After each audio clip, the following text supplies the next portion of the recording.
เจ้าคิดว่าคือการป้องกันและสกัดกั้นพยาธิระบาดในครั้งนี้จะเป็นสงคราม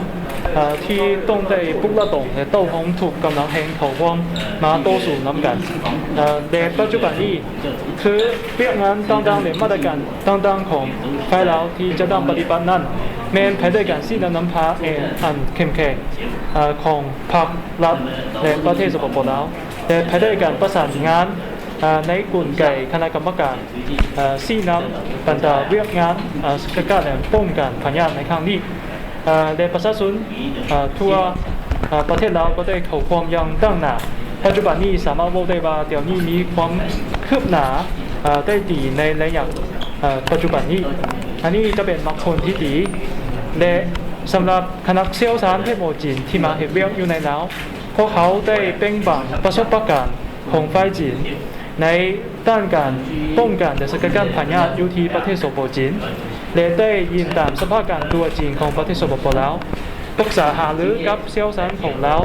และได้ห้างเพนการที่มอบกับตัวจริงของเราสรุปแล้วว่าคือเชี่ยวชาญของจีนเมนมาช่วยเหลือและสนับสนุนเรื่องงานของรัฐบาลลาวมาฮอดปัจจุบันนี้คิดว่าเดี๋ยวนี้สภาพการเพลระบาดพยาธิของอยู่ในลาวนี่ได้รักษาท่าเองที่มันเที่ยงและเชี่ยวชาญเรื่องงานของเชี่ยวชาญของจีนได้มีผลประโยชน์อย่างสูง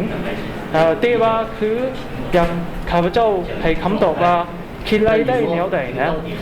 มันบ่สามารถไรได้แต่ข้าพเจ้าขอแนะนำสภาพการเฮ็ดเวียกคิดว่าคือเชี่ยวชาญเรื่องงานของเชี่ยวชาญจีนต้นต่อมี2ภาคภาคที่1แม่ช่วยเหลือแล้วจากเทคนิคที่บ่มีแล้วก็สั่งให้มี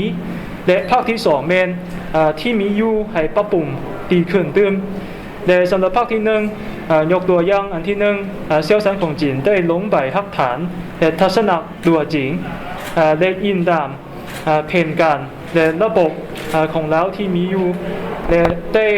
ช่วยหางคู่มือทางด้านเทคนิค6ฉบับในด้านป้องกันสกัดกั้นขาเมพยาธิและปิ้นบัวเป็นต้นและอันที่2เมนได้ช่วยเหลือแล้วปรับปรุงห้องหมอมีสภาพเป็นต้นและสำหรับห้องหมอที่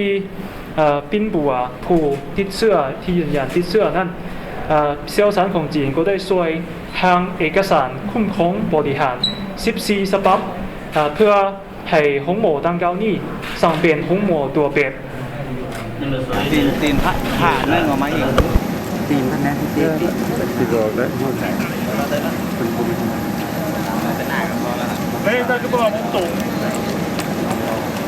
มุ่งตุ่มเลยเงี้ยงไหมไม่ที่มันจับก่อนก็เดี๋ยวมันทำเอาลงให้เนี่ย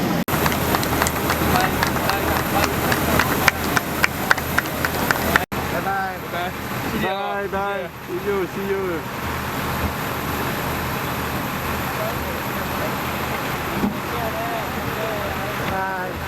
bye take care